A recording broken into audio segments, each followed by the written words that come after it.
Reports say blasts hit two tankers carrying oil in the Sea of Oman. Local sources report that the vessels asked for help from countries bordering the Sea of Oman after two explosions hit them in a row. The nature of the incident is not yet clear or what countries they belong to. Last month, 4 commercial vessels were also targeted off the Emirati port of Fujairah in the Sea of Oman. The ships consisted 2 Saudi Arabian registered oil tankers, a Norwegian registered oil tanker, and an Emirati bunkering ship.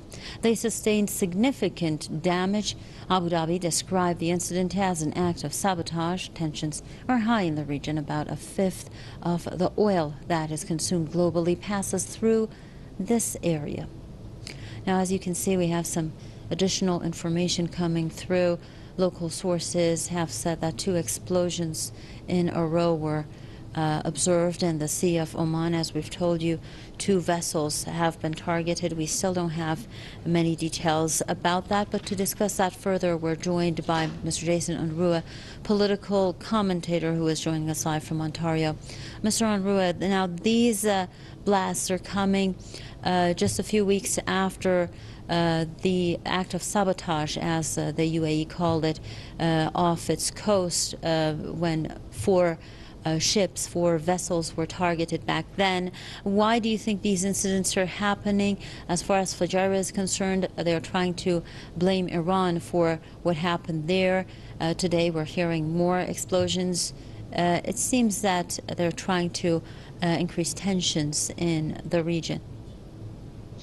Well, I think it seems very likely that we're looking at a situation where, well, we don't have all the information yet, but the timing and the place that these explosions take is certainly very significant.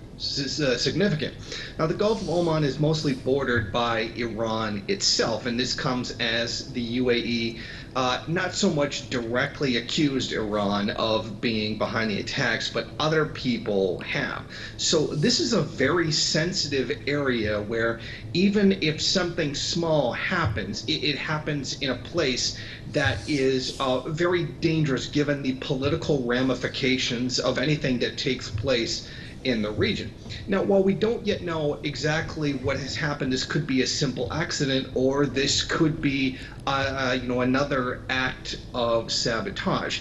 I get the feeling that this is something that will probably be blamed on Iran. I think it's very suspicious that all of these things are happening right as, relations between Iran and the United States over the Iran nuclear deal are at a very disturbing period in which the United States is being very belligerent and two-faced about everything that's going on. But I think that we can't really say much because we don't know everything that's happened, but this is the kind of thing that's going to raise eyebrows all across the region, and maybe something that will cause people to point fingers at different sides until what actually happened is fully known. But we do know that in past instances, even when things have been straight up accidents, they have been directly blamed on Iran. For example, we saw the previous incident of the USS Cole, which was attacked by Israel and then blamed on Iran. So it is not beyond the realm of possibility that an act of sabotage could take place and then be blamed on Iran, given the current political tension between Iran and the United States. So basically, we also know, Mr. Unruh, we just received some information that Pakistani sources have said that the crew of the oil tankers were asking for help. That was the message that they had received in Pakistan, which also borders the area, the Sea of Oman. Mr. Unruh, do you believe that this could escalate into something more serious? I think that there's definitely a real threat of this happening. Even something that is just an accident will cause many people to look at the incident sideways. The reason for this is because so many false flag attacks are being carried out, because so many acts of deliberate sabotage are carried out, that even when something is simply just an accident or something is just a coincidence, a lot of people are very doubtful because of this great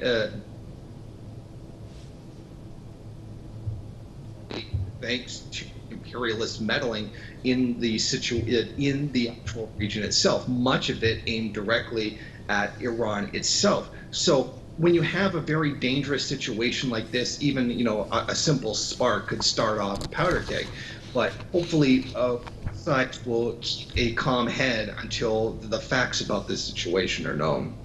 Thank you very much, Mr. Jason Arunarua, political commentator, joining us live from Ontario.